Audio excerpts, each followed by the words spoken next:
Good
evening and welcome to the Gay Liberation Network here on Chicago Access Network TV. I'm Andy Thayer, and with me tonight is Buddy Bell, also a member of the Gay Liberation Network.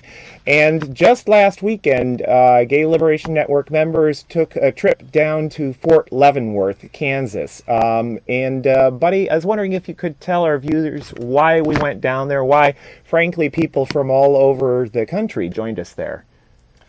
Well, Bradley Manning is someone who was a computer specialist working for the military. He came upon, in his work, he came upon documents that he thought these documents had important information that people should know about. He released those documents to the whistleblowing website Wikileaks, and eventually he was somehow brought with charges by the military. He was brought to the Marines brig in Quantico, where he was there for maybe close to a year. Close to a year, and he's just been moved to Leavenworth, Kansas. He happens to be a gay man. He happens to be a man that loves the people enough that he will share with them information so that they can have the information to make their own decisions about their lives, informative decisions. And that's why we need to go and support him, and that's why we went to Leavenworth. Okay, and before we go on further, we're going to be spending tonight's show basically talking about Bradley Manning, and it should be noted that these are accusations against Mr. Manning. He has not had a trial yet. These are allegations, and Buddy, we should have said alleged in terms of what he is accused of doing. But even if he did do it, I think that human rights activists right around the world are rightly pointing out that whoever did these actions committed actually a important step for peace by exposing dictators the United States supports around the world and so forth. But before we get further into our conversation, wanted to share with people a few announcements about upcoming events. That is our website if you want to find out about the Gay Liberation Network. But we've got coming up tomorrow night a march and rally to repeal the Defense of Marriage Act. That's going to be meeting in the center of the Gay Business District at Roscoe and Halstead, 3400 North, for a rally followed by a march in the area aiming at repeal of what's known as the Defense of Marriage Act, which is actually an act that was passed in 1996 by then President Clinton, which outlawed federal support for same-sex marriages.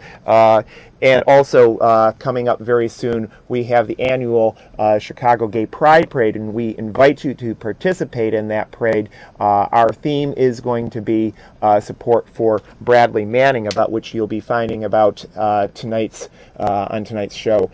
This here is Bradley Manning, and I think it's important to note that what Mr. Manning is alleged to have done was to not only release this whole trove of State Department cables that expose the dirty dealings of American diplomacy from North Africa to Russia to China and so forth, where it's very clear the concerns of our diplomats had nothing to do with human rights, had nothing to do with supporting the vast majorities of the people around the world, including in this country, but we're opposed to basic human rights. And one of the most important things that Mr. Manning exposed was the so-called collateral murder video, which occurred in Iraq, where U.S. forces committed a war crime documented on their own videotape. Here's a screenshot of that video where they basically are ordering this helicopter gunship to shoot on these Iraqi civilians and a pair of Reuters camera folks. You see, if you can read that bottom line of the screen there, the script of them gloating over the fact that they just killed a dozen or more people, quote unquote. Oh yeah, look at those dead bastards, reads the last line on the screen there. And it turned out that there were 2 children in the van that was fired upon in that video.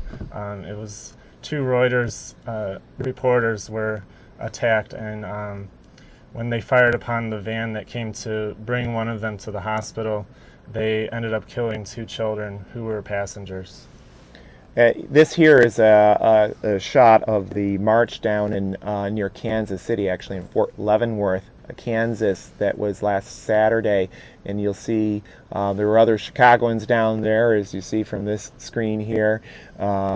People came from as far away as the Twin Cities, as far away as Oakland, California. I ran into some folks from the Iraq Veterans Against the War from Texas who came down, and I think it was a very impressive showing given how far people had to travel in order to be there. Fort Leavenworth, Kansas is not exactly quite the metropolis.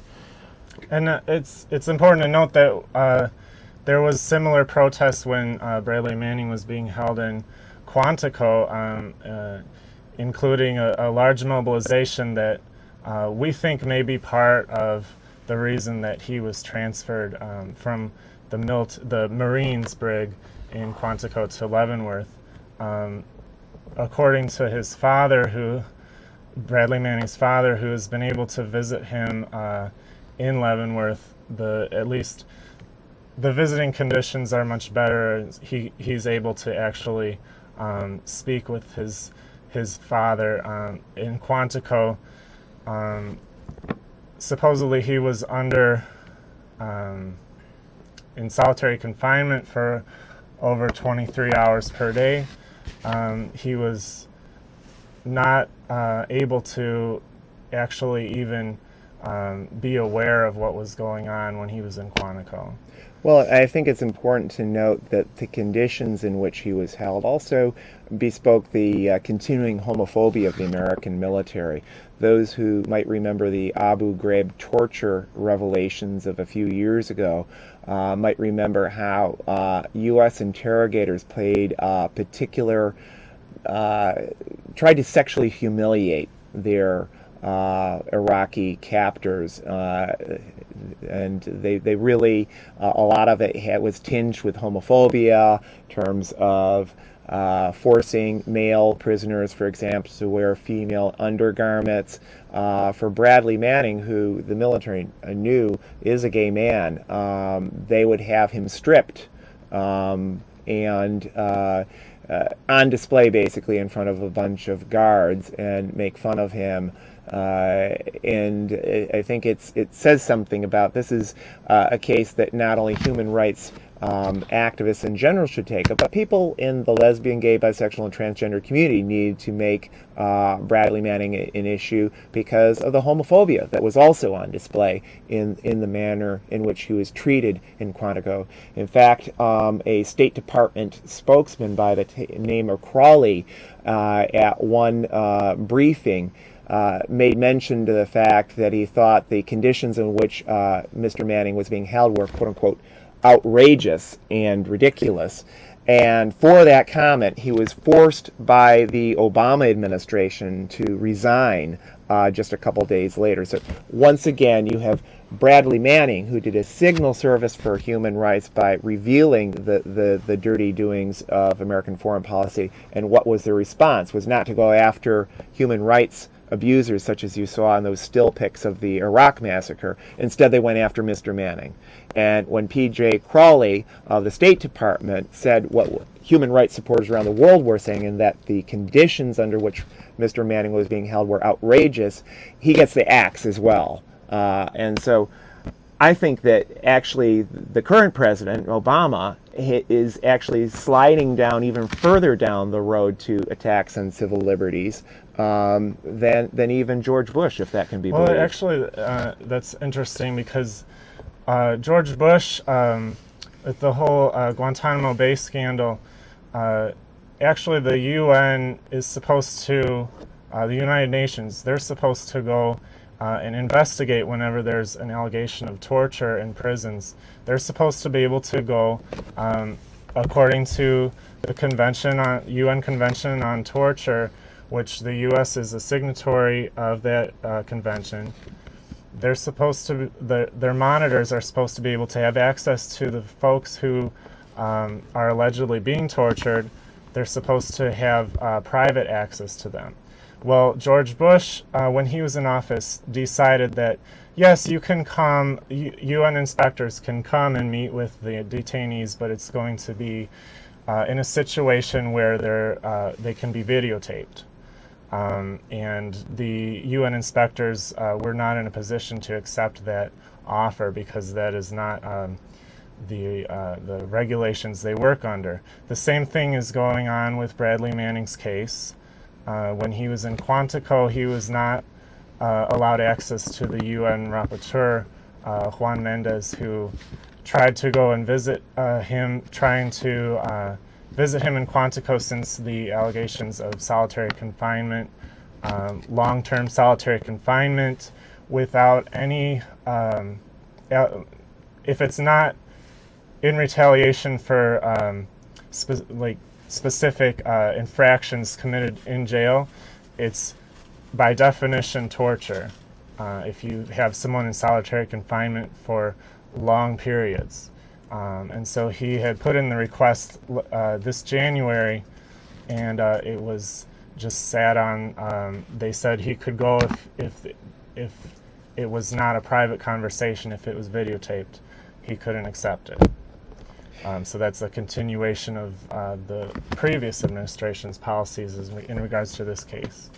Well, another recent attack on civil liberties that bears a direct relationship to the Bradley Manning case. People may have heard about the series of FBI raids on anti-war and international solidarity activists, a number of whom live here in Chicago as well as in the Twin Cities.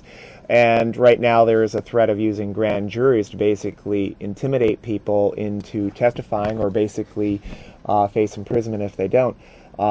We just learned a few days ago that some of the people on the National Advisory Board to the Free Bradley Manning Network have also been called before grand juries, and if they don't testify, a number of them have already pleaded the fifth, but if they get some sort of plea deal forced upon them, then they face the prospect of either testifying or going to jail. So the Obama administration, like the worst excesses of the Nixon administration, is using the grand jury system to intimidate anti-war and other social justice activists. We're seeing it now with the Bradley Manning case in their continuing attempts to shut down Wikileaks and anyone associated with Wikileaks.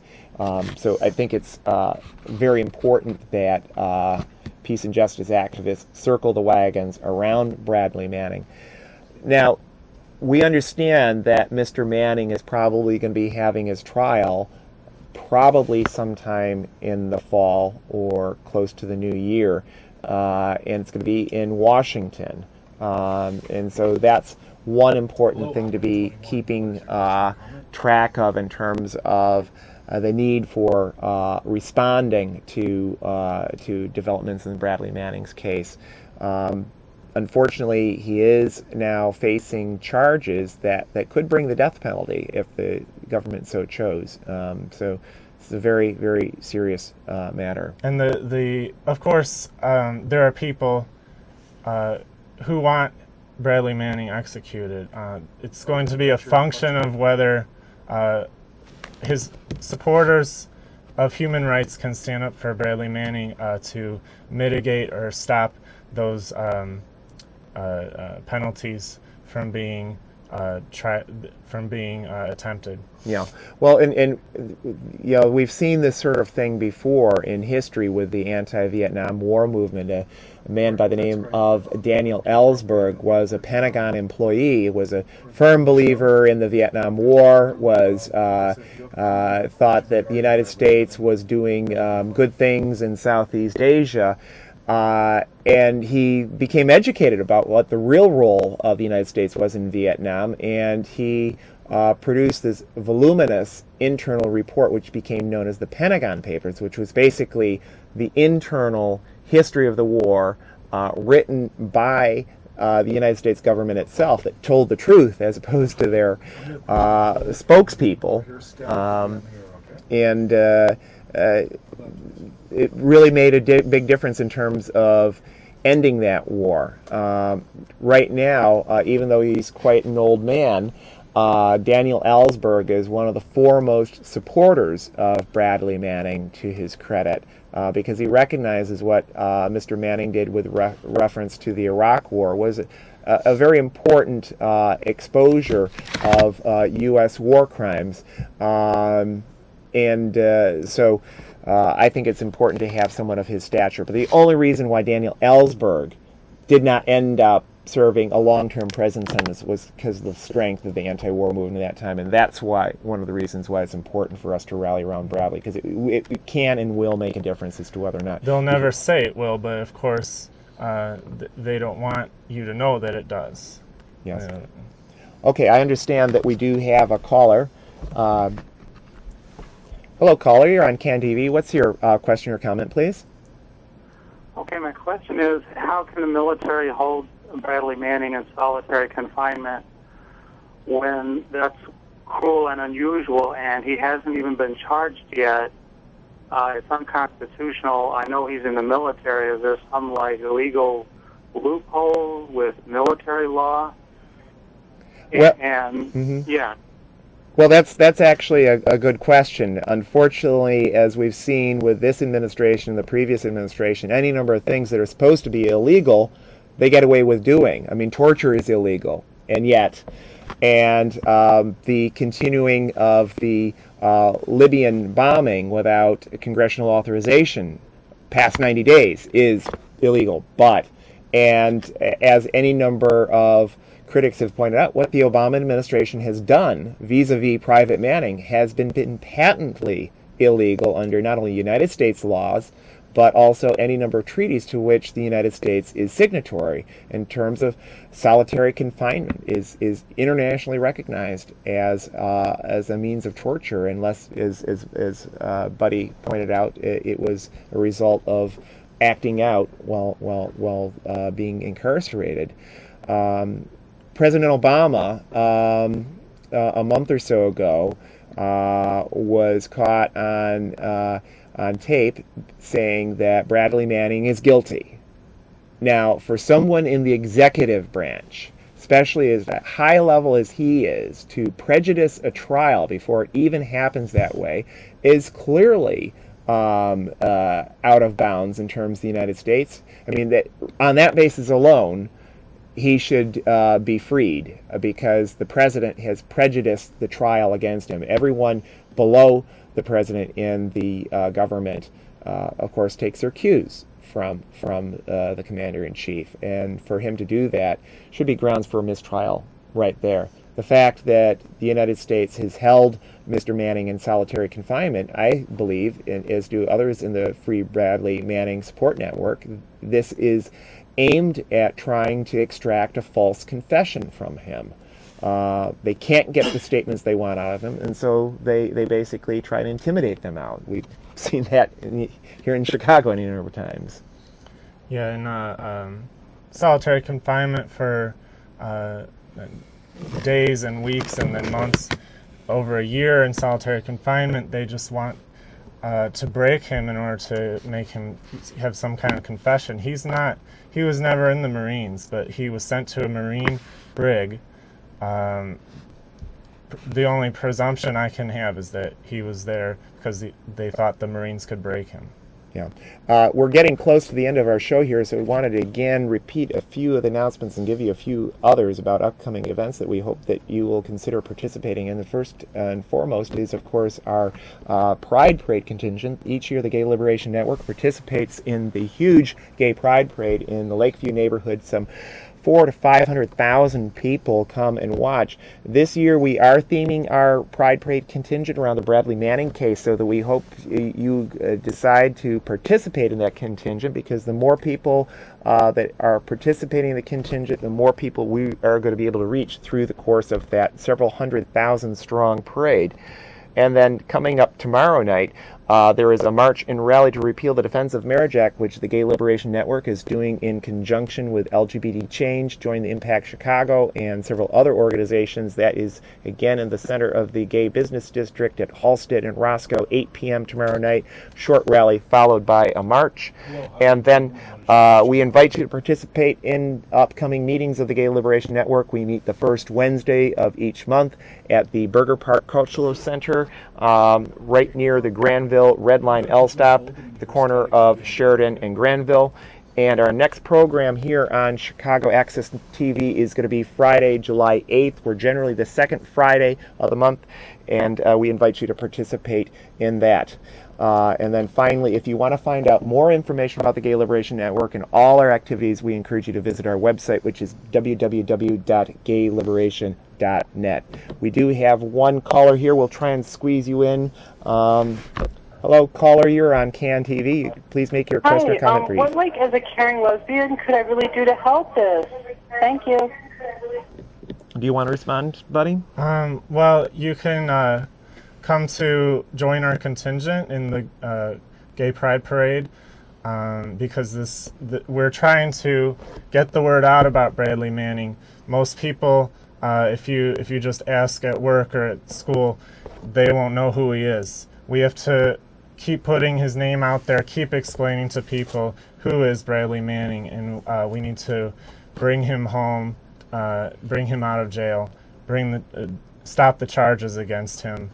It's really been that kind of protest in the past which has been key to actually making social progress. So if we are going to get Bradley Manning free, it's going to be dependent on regular folks like ourselves, residents of this country, residents abroad, who protest against the civil rights violations of the United States government. So getting out to the Pride Parade, as Buddy said, is a critical way to reach other people in this city, to get them involved in freeing Bradley Manning. This man did a signal service to the peace and justice movement around the world by exposing things like the North African regimes, which have been supported by the United States. So we really need to be out there for them. Again, thank you for watching the Gay Liberation Network here on CAN TV. More information can be found at our website, www.gayliberation.net. Thank you for watching tonight, and you have a pleasant evening.